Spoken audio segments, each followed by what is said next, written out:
What is truth? Truth, as most of us understand it, is the closest approximation of objective reality. But the more important question is, how do we arrive at the truth? Across history, the answer to this question has continuously evolved. For long stretches of time, truth was grounded in religious authority. Later, it was pursued through classical philosophy, through argument, reason, and written thought. And when the scientific method was popularized, many believed we had finally developed our most reliable tool yet for approaching truth. Each of these frameworks has its place, each revealing a different facet of truth, all with the goal, at least in principle, of improving the lives of as many people as possible. But in the present day, I worry that what we rely on to discern truth is so far removed from its foundations that we are beginning to enter a post-truth era of society. So if you'd like to learn how our concept of truth has evolved, the standards by which it was once upheld, and how those standards have continued to dissolve in our post-postmodern society, sit back and give this one a listen. I'll also offer a possible way forward at the end. Just a quick note that this video was inspired by an Instagram reel by a creator who goes by the name Ghost in the Sam. Go check her out after this video because her piece was really well verbalized.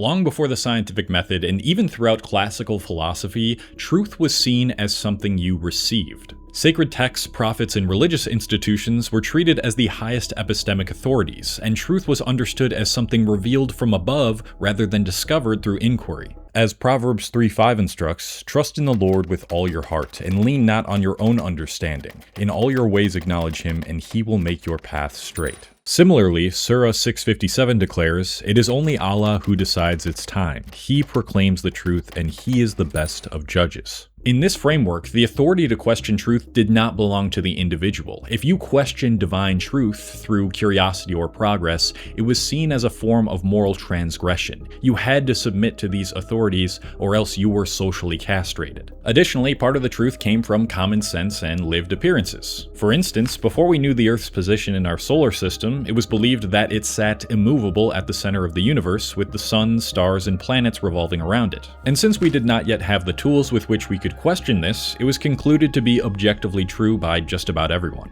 During this era, truth remained stable for hundreds of years, but that's not to say there weren't people who tried to harmonize faith and reason as many do today. In medieval Italy, theologian Thomas Aquinas sought to combine reason with divine revelation as a way to reinforce religious truth. Hey guys, it's post-recording Cole. Turns out I mispronounced Thomas's last name. It is not Aquinas, it is Aquinas. I know people get really mad in the comment sections when you mispronounce things. You're gonna hear me say Aquinas a few more times. It's okay, don't get angry, and I'm sorry.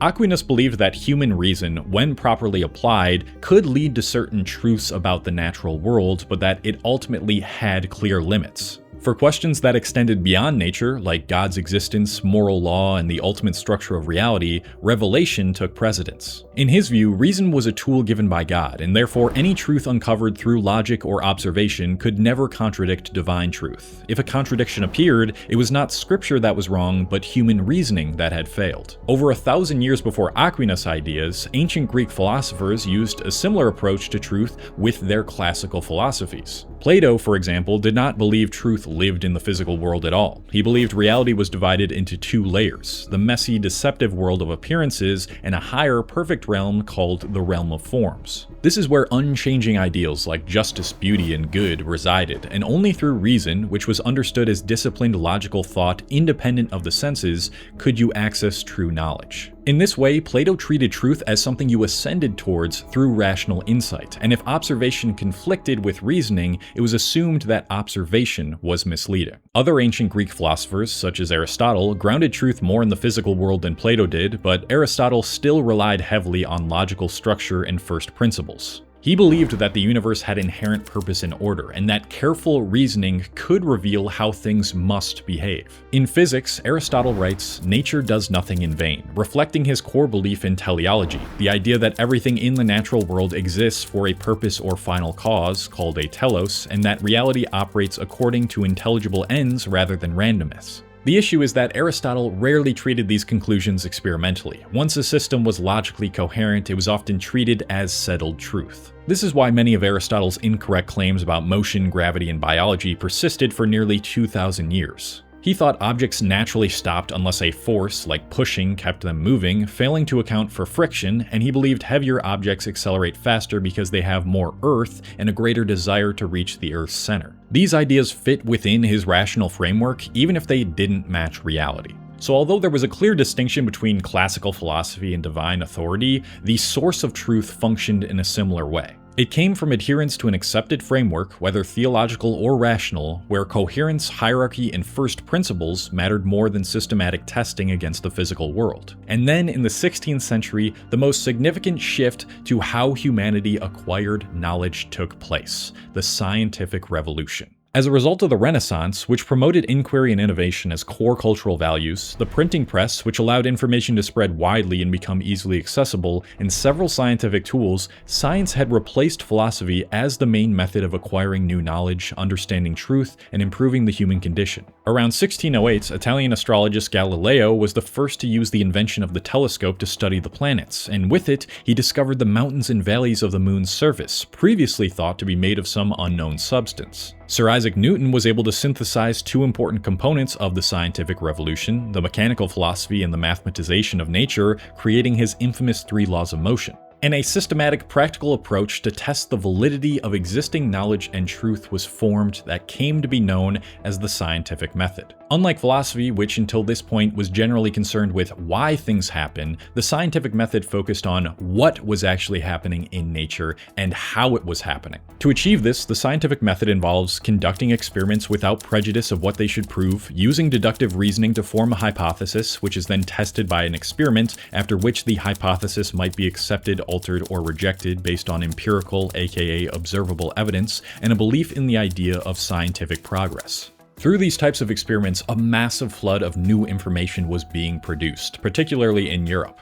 And in the spirit of the Renaissance and the dissolution of authorities that once monopolized access to ancient knowledge, truth, and guidance, educational institutions began to spawn, aimed at spreading ideas of universal truth beyond the elite and into the broader public. The Royal Society of London for Improving Natural Knowledge was created by the Royal Charter in 1662, and the Académie des Sciences of Paris was formed in 1666. These organizations created dedicated spaces where natural philosophers could meet to present new findings, challenge existing theories, and openly scrutinize one another's work. To support this culture of collective inquiry, scientific societies began publishing written records of experiments and discoveries. Gradually, the secrecy that once surrounded new knowledge, whether through private codes, cryptic language, or deliberate obscurity, was replaced by an emphasis on clarity and accessibility to all. It demanded greater precision in language, transparency in methodology, and a growing expectation that results should be independently verifiable. This marked a fundamental shift in how humans related to knowledge. Truth was no longer something you arrived at once and preserved indefinitely. It was something that you always refined over time, never fully possessed. It's important to note that this does not mean that science claims to own truth in some absolute sense. In fact, it does the opposite. Scientific truth is defined by its ability to correct itself and constantly improve through each iteration. Therefore, error, failure, and disagreements between one another actually became encouraged rather than seen as a failure of morality or reasoning. This new definition of truth required patience. It required slow accumulation, peer disagreement, replication, and a tolerance for uncertainty.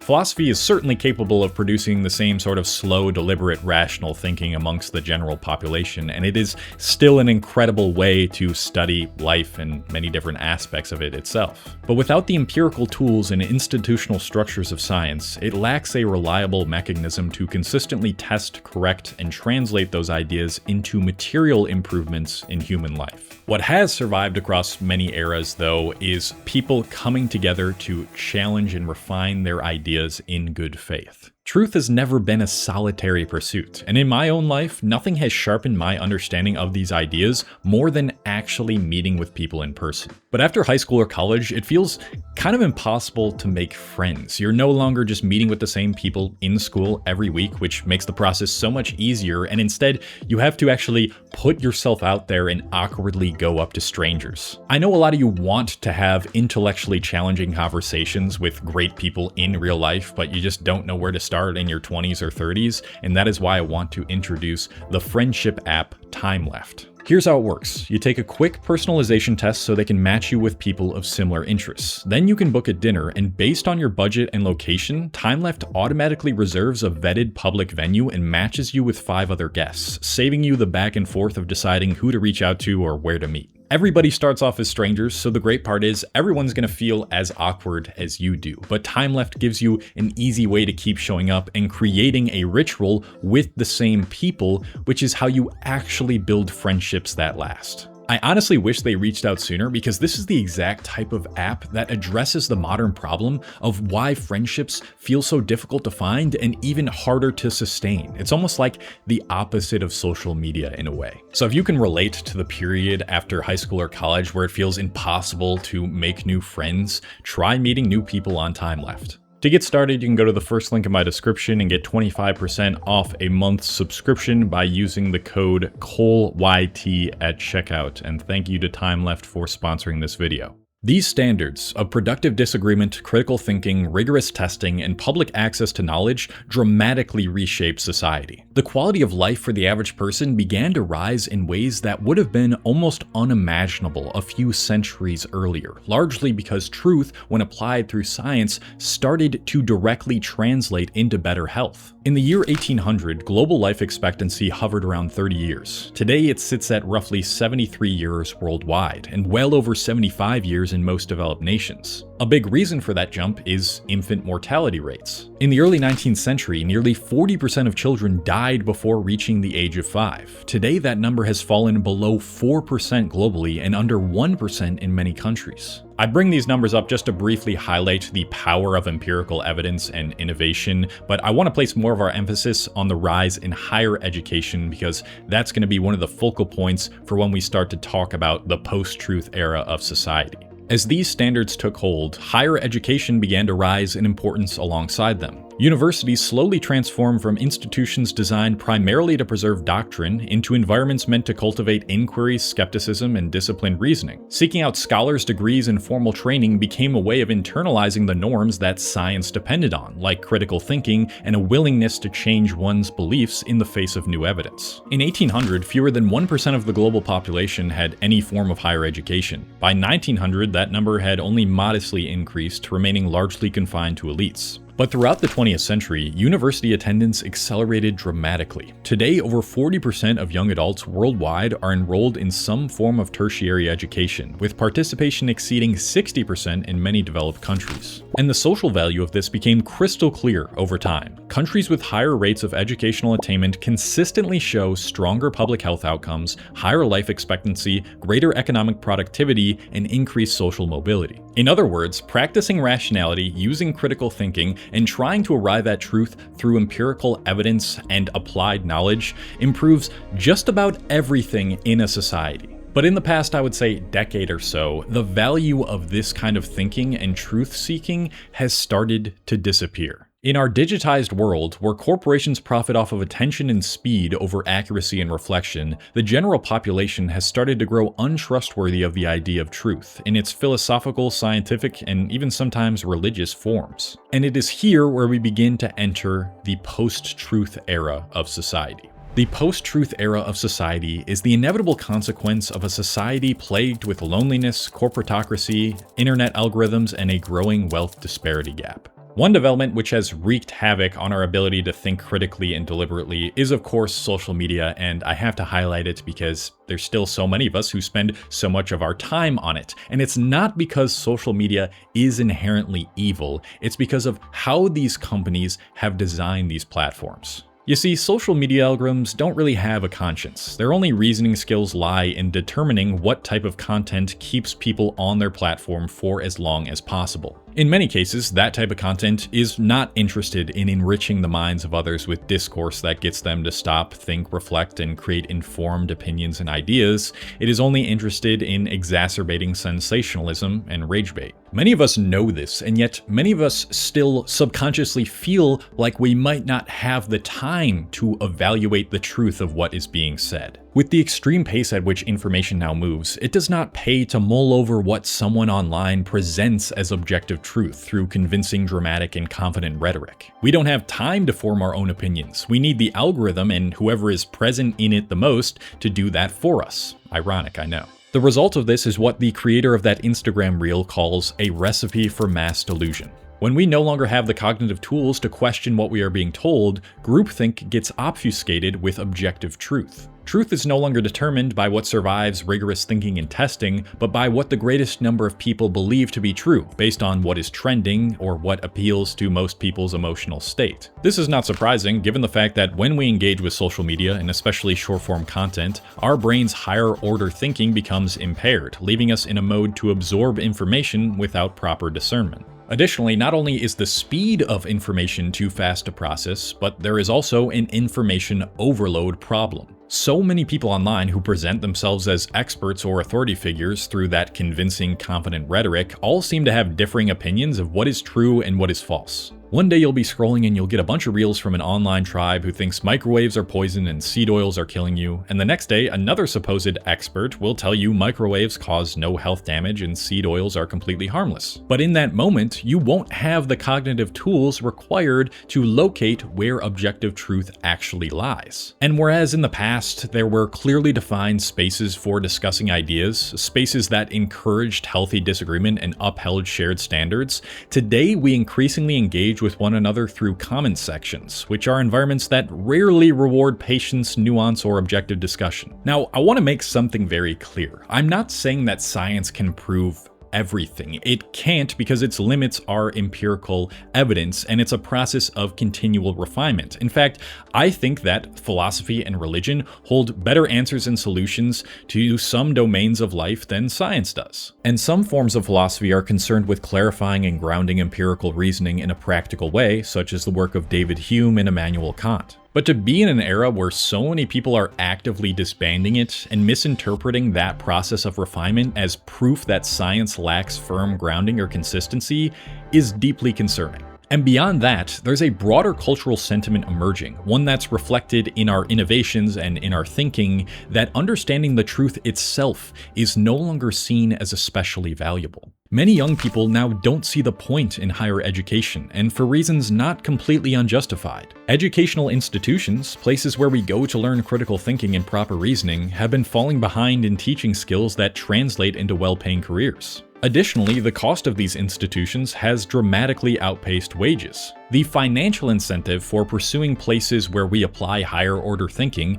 which is the incentive that is usually the most important to young people when they're deciding whether to go to college or not, have decreased. Therefore, it's no wonder that young people who grew up in the smartphone era may feel less compelled to search for truth and more drawn towards assimilating into online tribes, communities that offer a sense of belonging in a society that struggles to agree on anything at all. It's no wonder that so many people end up agreeing with the harmful rhetoric pushed online by self-made millionaire solopreneurs who frame college as nothing more than a BS scam. And it's no wonder, too, that many choose to shortcut education through AI chatbots, offloading the heavy lifting of higher-order thinking, often to systems trained on broad consensus, rather than cultivating those skills themselves, especially when the pursuit of deep understanding no longer guarantees the same social or economic rewards that higher education once did. The latest development in our post-truth society is prediction markets, which is what my last YouTube video centered around. The goal of prediction markets like Kalshi and Polymarket is to allow individuals to bet on the likelihood of future events, outsourcing truth not to evidence or expertise,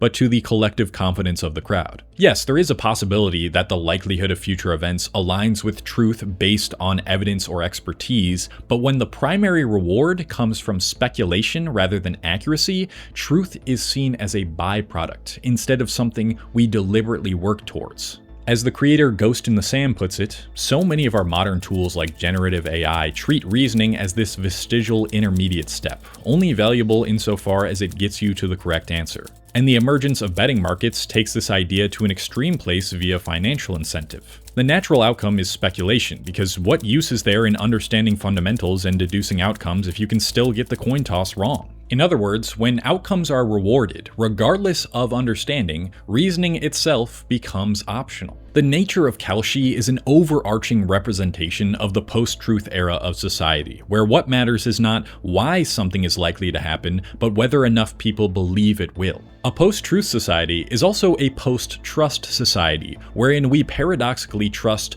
both nothing and everything. We trust nothing in the sense that truth is never stable, always shifting towards whichever groupthink holds the most influence in the moment. And we trust everything in the sense that wherever that shifting truth moves, we follow it without question. So instead of relying on the educational elites to feed us new scientific or philosophical insights, which I'll admit shouldn't be the only way we gain knowledge or objective truth, or let's say books, which can teach us these insights in a similar sort of manner, most people spend their attention on influencers and algorithms, accepting mass opinion shaped by speed, convenience, and cultural values. It's kind of like a reversion to the era where theology took precedence, only now authority is diffused across social media, artificial intelligence, and trending consensus. So how do we move forward? How do we pull ourselves out of a post-truth environment without rewinding history or abandoning modern tools altogether? Well, firstly, I do think that any meaningful path forward has to involve higher education. Universities remain one of the few places designed to cultivate sustained attention, disciplined thinking, and the ability to reason through uncertainty.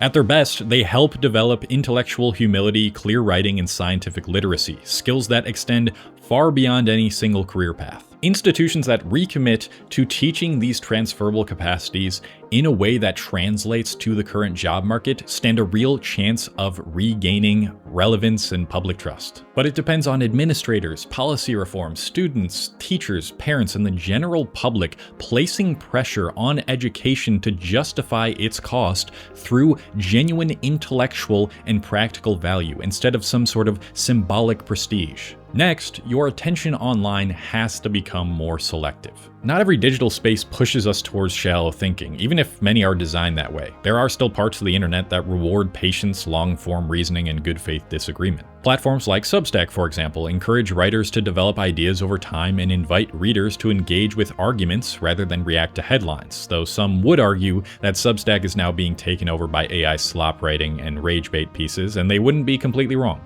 I'll leave some links to some more platforms that I think execute on this well in the description. Of course, that effort also needs to extend beyond screens. Truth-seeking has always been social, and it works best in spaces where disagreement results in real consequences and mutual respect. Finding even a small group of people in real life, whether they be friends, coworkers, classmates, or community members, who are willing to talk through difficult ideas without turning every difference into an "I'm right, you're wrong" bad faith battle, restores something that digital discourse can't replicate. This is one of the reasons why I have decided to promote the Time Left app in this video, to encourage you guys to seek out friends like this in real life. And last but definitely not least, there's the act of creation itself. Producing your own work, whether that's through writing, videos, essays, research, or even thoughtful posts, forces you to confront your own assumptions. When you try to explain something clearly to others, that is when gaps in your understanding become obvious. Like I said, I got the idea for this video from an Instagram reel, and writing an entire video essay around it